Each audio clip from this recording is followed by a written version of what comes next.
Reforma íntima sem martírio, autotransformação com leveza e esperança, de Wanderley Oliveira e Hermance Dufault. Capítulo 10. Reflexo matriz. Abre aspas. Em resumo, naquele que nem sequer concebe a ideia do mal, já há progresso realizado. Naquele a quem essa ideia acode, mas que a repele, há progresso em vias de realizar-se. Fecha aspas. O Evangelho segundo o Espiritismo, capítulo 8, item 7. Que ideia mais clara de reforma íntima se pode registrar que essa exposta acima? Naquela cuja ideia do mal não faz parte de sua bagagem mental, encontramos a transformação moral efetivada. Allan Kardec, no entanto, no item 4, capítulo 8 de O Evangelho segundo o Espiritismo, deixa claro que o verdadeiro espírita seria reconhecido não só por esse aspecto moralizador, mas igualmente pelos esforços que emprega para domar as más inclinações. Nesse ângulo, encontramos o outro estágio, aqueles em que a ideia do mal acode e é repelida. Será reducionismo definir o processo renovador da vida íntima por meros critérios de aparência exterior.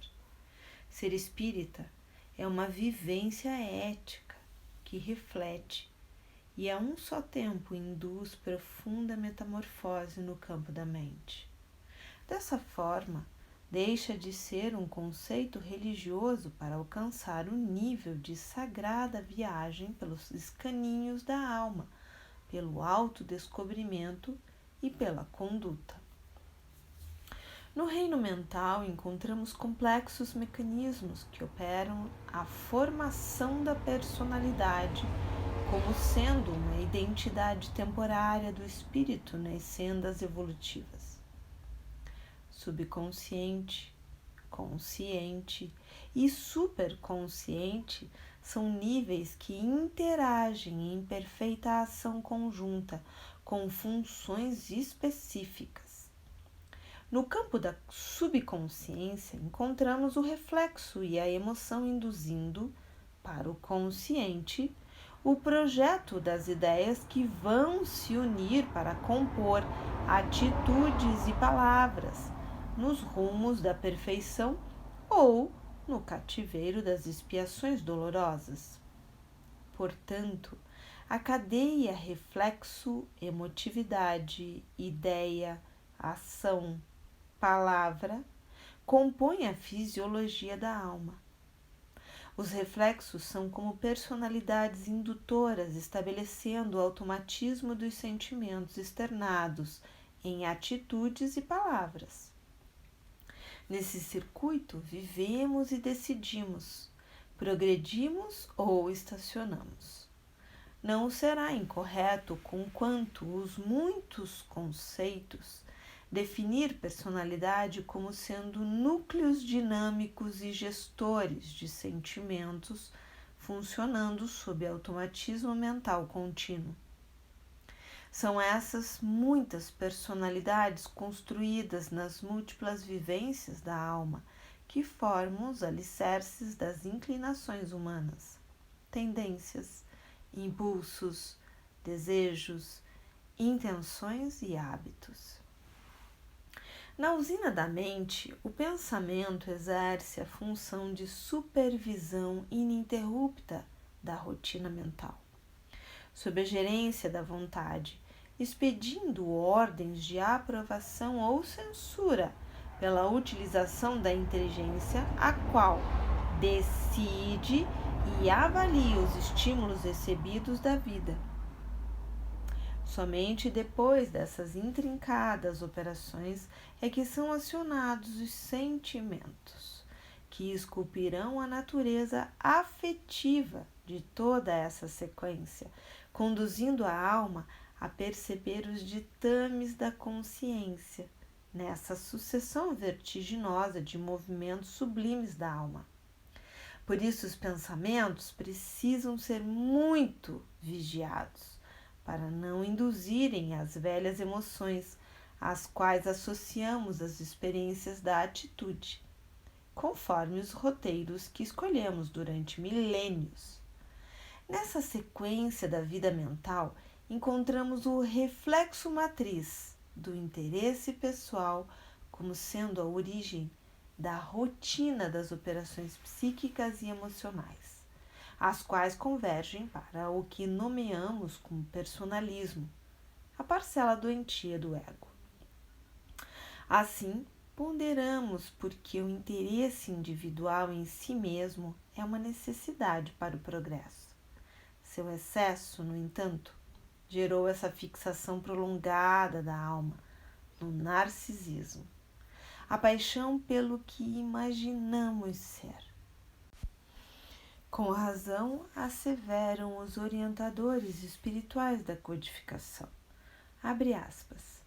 Frequentemente, as qualidades morais são como, num objeto de cobre, a douradura que não resiste à pedra de toque. Pode um homem possuir qualidades reais que levem o mundo a considerá-lo homem de bem, mas essas qualidades, conquanto assinalem um progresso, nem sempre suportam certas provas. E, às vezes, basta que se fira a corda do interesse pessoal para que o fundo fique a descoberto. O verdadeiro desinteresse é coisa ainda tão rara na terra que, quando se panteteia, todos o admiram como se fora um fenômeno. Fecha aspas.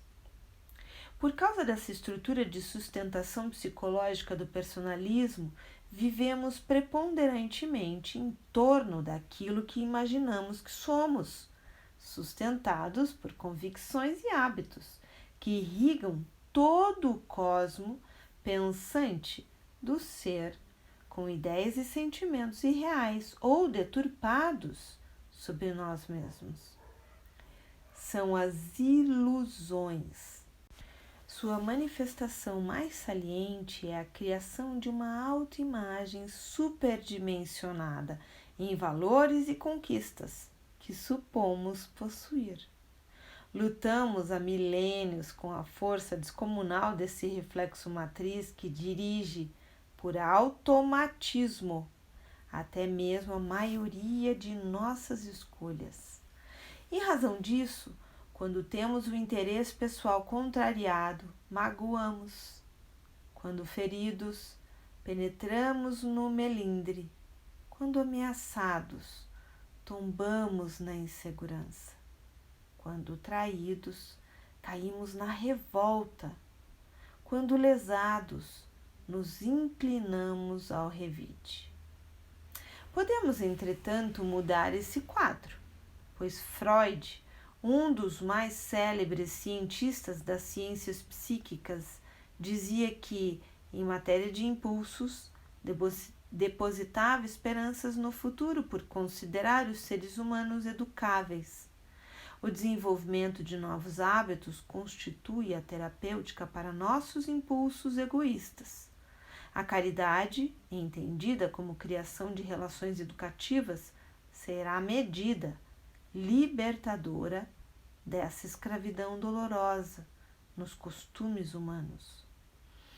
O treino da empatia, o aprendizado de saber ouvir, o cultivo do respeito à vida alheia, a cautela no uso das palavras dirigidas ao próximo, a sensibilidade para com os dramas humanos, as atitudes de solidariedade efetiva e renovadora, são autênticos ensaios das qualidades superiores que vão, pouco a pouco, desenvolvendo o novo reflexo do interesse universal, desenovelando as branduras do altruísmo e do amor, reflexos celestes do Pai, nos quais todos fomos criados, distantes do mal e da dor.